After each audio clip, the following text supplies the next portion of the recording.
নমস্কার বন্ধুরা, দীপালিস কিচেনে আপনাদের সকলকে স্বাগত জানাচ্ছি। চলে এসেছি আজকে আবারও একটি ভীষণই সুস্বাদু রেসিপি নিয়ে। আজকে আমি ফুলকপি আর ডিম দিয়ে ভীষণই মজার একটি রেসিপি আপনাদের সাথে শেয়ার করেছি। এটি একদম নতুনত্ব একটি রান্না, খেতেও ভীষণই সুস্বাদু হয়। তো ভিডিওটি শেষ পর্যন্ত দেখার অনুরোধ রইল। আশা করছি রেসিপিটি আপনাদের ভীষণ ভালো লাগবে। তো রেসিপিটি বানাবো, তার জন্য একটি ছোট সাইজের ফুলকপি বেশ বড় বড় টুকরো করে কেটে নিয়েছি। আর এখানে বেশ ভালো করে ধুয়ে পরিষ্কার করে রেখেছি। এবার ওভেনের ওপর কড়াইটা বসিয়ে নিয়েছি। কড়াইয়ে বেশ খানিকটা জল দিয়ে দিলাম। জল হালকা গরম হয়ে গেছে। এখন জলের মধ্যে হাফ চামচ মতো লবণ দিয়ে দিচ্ছি। এবার কেটে ধুয়ে পরিষ্কার করে রাখা ফুলকপিগুলো জলের মধ্যে দিয়ে দিচ্ছি। এবার ভালো করে জলে ভাপিয়ে নিতে হবে। তো বন্ধুরা, ফুলকপির সিজন শেষ হয়ে যাওয়ার আগেই এই রেসিপিটি একদিন হলেও বাড়িতে বানিয়ে খেয়ে দেখবেন। এর স্বাদ কিন্তু দুর্দান্ত হয়। তো ঢাকা লাগিয়ে 5 মিনিট মতো জলে ভাপিয়ে নিয়েছি। 5 মিনিট পর ঢাকাটা তুলে নিলাম। আর দেখুন বন্ধুরা, ফুলকপিগুলো একদম সেদ্ধ হয়ে গেছে। এবার জল থেকে ফুলকপিগুলো তুলে নিচ্ছি আর ঠান্ডা হওয়ার জন্য রেখে দেব। বন্ধুরা, আজকের ভিডিওটি যদি ভালো লাগে তাহলে অবশ্যই একটি লাইক করে দেওয়ার অনুরোধ রইল। তো জল থেকে তুলে নেওয়ার প্রায় 10 মিনিট পরে ফুলকপিগুলো একদম ঠান্ডা হয়ে গেছে। বন্ধুরা, এই রেসিপিটি আপনারা ভাত কিংবা রুটি পরোটার সাথে খেতে পারেন, দুর্দান্ত লাগে। এবার এখানে একটি গ্রেটার নিয়েছি। এখন এই সেদ্ধ করে রাখা ফুলকপির টুকরোগুলোকে গ্রেটারের সাহায্যে বেশ ভালো করে গ্রেট করে নেব। বন্ধুরা, আজকের এই রেসিপিটি ভালো লাগলে অবশ্যই আমার সাথে থাকবেন। আর আমার সাথে থাকার জন্য চ্যানেল সাবস্ক্রাইব করে পাশে থাকা বেল নোটিফিকেশনটা অবশ্যই অন করে রাখবেন। তাতে আগামী দিনে আমি যখনই নতুন ভিডিওর আপলোড দেব তার নোটিফিকেশন আপনারা সবার আগে পেয়ে যাবেন আর ভিডিওগুলো সবার আগে দেখতে পাবেন। তো গ্রেটারের সাহায্যে সমস্ত ফুলকপিগুলোকে গ্রেট করে নিয়েছি। এবার স্বাদ মতো এর মধ্যে লবণ দিয়ে দিচ্ছি আর হাফ চামচ হলুদ দিয়ে দিলাম। হাফ চামচ জিরে গুঁড়ো দিয়ে দিচ্ছি আর হাফ চামচ মতো কাশ্মীরি লঙ্কার গুঁড়ো দিয়ে দিচ্ছি। এবার একটি বড় সাইজের পেঁয়াজ কুচি দিয়ে দিলাম। এবার ঝালের জন্য দুটো কাঁচা লঙ্কা কুচি দিয়ে দিচ্ছি। ঝালের পরিমাণ অবশ্যই আপনারা আপনাদের স্বাদ বুঝে বাড়িয়ে কমিয়ে নেবেন। এবার আমি এখানে দুটো ডিম ভেঙে এর মধ্যে দিয়ে দিচ্ছি। এবার সমস্ত উপকরণ ভালো করে মিশিয়ে নিতে হবে। বন্ধুরা, আপনারা কতটা পরিমাণে বানাবেন সেই আন্দাজ বুঝে কিন্তু ডিমের পরিমাণ নিতে হবে। তো এখানে সমস্ত উপকরণ ভালো করে মিশিয়ে নিয়েছি। এখন আমি 3 টেবিল চামচ মতো বেসন এর মধ্যে অ্যাড করে দিচ্ছি। তো বেসন দেওয়ার পরে আবারও সমস্ত উপকরণ খুব ভালো করে মিশিয়ে নিতে হবে। বন্ধুরা, ভিডিওটি আপনারা কে কোথা থেকে দেখছেন সেটি কমেন্ট বক্সে অবশ্যই লিখে জানাবেন। তাহলে আমি আপনাদের সকলকে ধন্যবাদ জানানোর সুযোগ পাবো। তো এখানে সমস্ত উপকরণ খুব ভালো করে মিশিয়ে নিয়েছি। বন্ধুরা, ঘরে থাকা সামান্য কয়েকটি উপকরণ দিয়েই কিন্তু এই দুর্দান্ত স্বাদের রেসিপিটি তৈরি হয়ে যায়। তো আপনারাও কিন্তু এই রেসিপিটি একদিন হলেও বাড়িতে বানিয়ে দেখবেন, অবশ্যই ভালো লাগবে। তো সমস্ত উপকরণ মিশিয়ে নেওয়ার পরে কিছুটা ধনেপাতা কুচি এর মধ্যে দিয়ে দিলাম।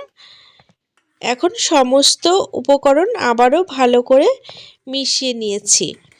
এবার এটিকে রান্না করে নেওয়ার পালা। তার জন্য হাতে করে এইভাবে অল্প একটুখানি মিশ্রণ নিয়ে নিলাম আর কড়াইয়ে সর্ষের তেল খানিকটা গরম করে নিয়ে এর মধ্যে এইভাবে বড়ার মতো করে দিয়ে ভেজে নেব। বন্ধুরা, রেসিপিটি যতটা নতুন এর স্বাদও কিন্তু সম্পূর্ণ আলাদা হয়। তো এক পিঠ ভেজে নিয়েছি, এবার উল্টে দিচ্ছি। অপর পিঠও বেশ ভালো করে ভেজে নেব। এগুলো ভাজতেও কিন্তু খুব বেশি তেলের দরকার পড়ে না, অল্প একটু তেলের মধ্যেই কিন্তু এগুলো ভাজা হয়ে যায়। বন্ধুরা, ভিডিওটি ভালো লাগলে অবশ্যই আপনারা আপনাদের নিকটবর্তী আত্মীয়স্বজন বন্ধু বান্ধবদের সাথে ভিডিওটি শেয়ার করে নেবেন, যাতে তারাও এই দুর্দান্ত রেসিপিটি বানানোর সুযোগ পায়।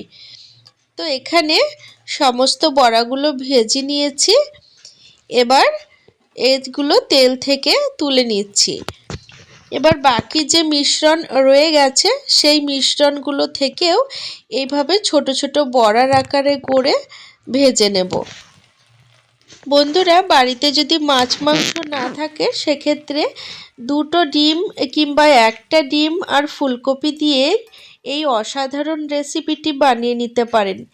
এই রকম রেসিপি যদি গরম ভাতের সাথে থাকে তাহলে এই দিয়েই কিন্তু পুরো ভাতটা খাওয়া হয়ে যাবে, আর অন্য কোনো কিছুর কিন্তু দরকার পড়বে না। রেসিপিটি খেতে এতটাই সুস্বাদু হয়। তো বাকি বড়াগুলোও আমি একইভাবে ভেজে নিয়েছি, এবার আমি এগুলোকে তেল থেকে তুলে নেব। বন্ধুরা, ফুলকপি আর ডিম দিয়ে যদি এই রেসিপিটি একদিন বানিয়ে নেন তাহলে বড়রা তো খাবেই, পাশাপাশি ছোটরাও কিন্তু চেয়ে চেয়ে খেতে বাধ্য হবে। তো এগুলো আমি ভেজে নিয়েছি। তো দেখুন এগুলো দেখতে কতটা লোভনীয় লাগছে। এগুলো কিন্তু ডাল ভাতের সাথেও খাওয়া যায়, আবার শুধু পকোড়া হিসাবেও খাওয়া যায়। বাড়িতে অতিথি আসলে এইভাবে পকোড়া বানিয়ে চায়ের সাথেও পরিবেশন করতে পারেন, ভীষণই সুস্বাদু লাগে। তো এগুলো রান্না করে নেব, তার জন্য মশলাটা আগে তৈরি করে নিচ্ছি। তো মিক্সিং জারে একটি পেঁয়াজ, 3 কোয়া রসুন, ঝালের জন্য 2টো কাঁচা লঙ্কা আর হাফ ইঞ্চি মতো আদা আর একটি ছোট সাইজের টমেটো দিয়ে ভালো করে পেস্ট তৈরি করে নিয়েছি। এবার কড়াইয়ে যে তেল ছিল সেই তেলের মধ্যে হাফ চামচ গোটা জিরে আর 2টো শুকনো লঙ্কা ফোড়ন দিয়ে দিলাম। ফোড়ন বেশ 30 থেকে 40 সেকেন্ড মতো নাড়াচাড়া করে ভেজে নিলাম। এবার বেটে রাখা মশলা তেলের ওপর ঢেলে দিচ্ছি। এখন মিডিয়াম ফ্লেমে মশলা ভালো করে কষিয়ে নিতে হবে, যাতে মশলার কাঁচা গন্ধ না থাকে। এবার আমি এর মধ্যে কিছু গুঁড়ো মশলা দিয়ে দেব। তো প্রথমেই কালারের জন্য হাফ চামচ হলুদ দিয়ে দিচ্ছি, হাফ চামচ জিরে গুঁড়ো আর হাফ চামচ কাশ্মীরি লঙ্কার গুঁড়ো দিয়ে দিলাম। এবার সমস্ত মশলা আবারও ভালো করে কষিয়ে নেব। আপনারা চাইলে আপনাদের ইচ্ছে মতো মশলাগুলি এর মধ্যে অ্যাড করে দিতে পারেন। আমি কিন্তু মশলার পরিমাণ খুব বেশি দিইনি, ঘরে থাকা সামান্য কয়েকটি উপকরণ দিয়েই কিন্তু এই রেসিপিটি বানিয়ে নিয়েছি। তো মশলা ভালো করে কষিয়ে নিয়ে এর মধ্যে 1 বাটি মতো জল দিয়ে দিচ্ছি। এবার ঝোলটা ফুটে যাওয়া পর্যন্ত হতে দেব। এখানে কিন্তু ঝোলটা ফুটতে শুরু করেছে।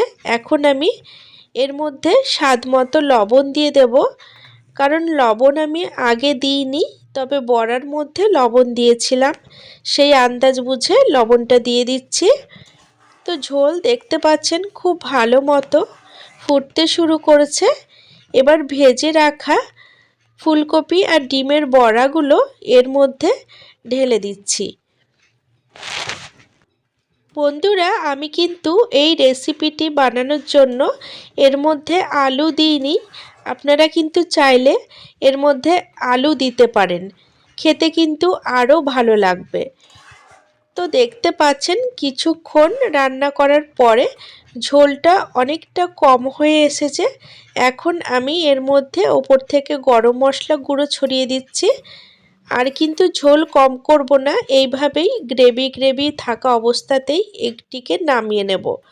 তো প্রত্যেকটি বড়া দেখতে পাচ্ছেন একদম গোটা রয়ে গেছে, একটাও বড়া কিন্তু গলে যায়নি। একদিন হলেও রেসিপিটি বাড়িতে বানিয়ে দেখুন, আশা করছি ভীষণ ভীষণ ভালো লাগবে।